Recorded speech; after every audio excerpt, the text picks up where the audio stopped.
Together, we can create a future where every Filipino has access to clean and reliable water.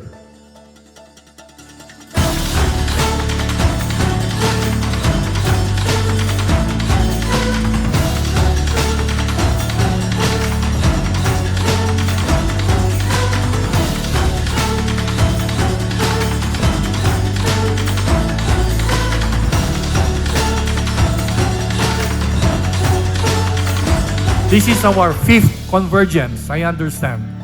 We started this in 2017 and it was held at MOA. And this is the second time that we are holding this convergence here at Baguio City. And the third and fourth was done in Bacolod and Iloilo. And this is the fifth convergence. Mabuhay ang Philippine Association of Water Districts.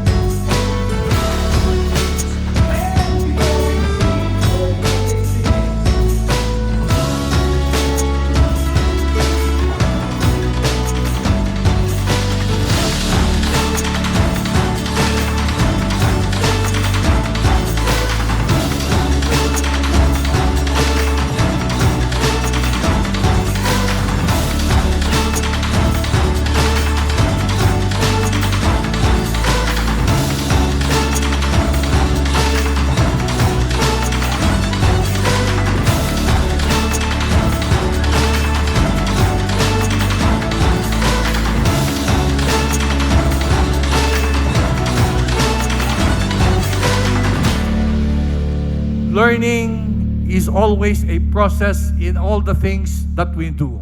And I hope that we will be able to follow the best practices of the other water districts and forget and unlearn the bad practices that we are doing. Let us practice improving the water system because people are so dependent in availing clean and potable water.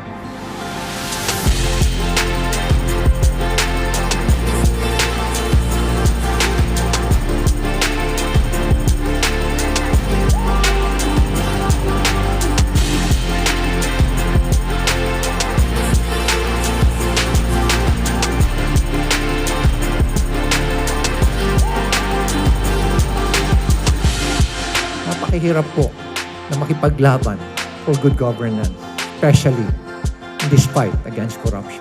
And I felt it. Sabi nila sa akin, Mayor, it's not going to happen. Marami nang gumawa niyan. Marami nag-attempt yan. Pero wala rin. Better for you to shut up. By the way, ano ba yung kailangan ng Baguio? Anong pwede namin itulong sa Baguio? And I told them, it's not about the city of Baguio.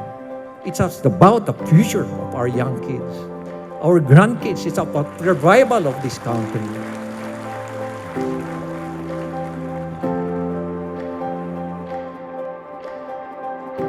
I'm doing this because I want to leave a legacy that we can pass on to the next generation.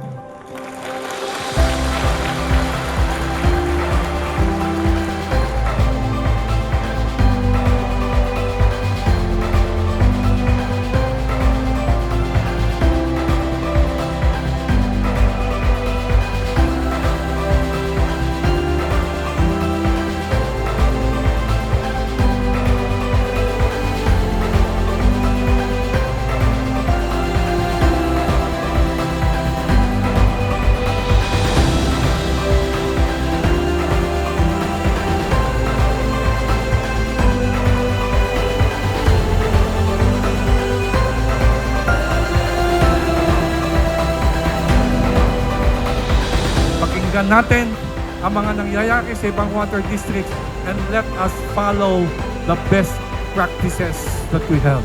Again, mabuhay ang convergence and I'd like to congratulate the 50th anniversary of our association. Mabuhay ang PAWAD. Good morning to everyone.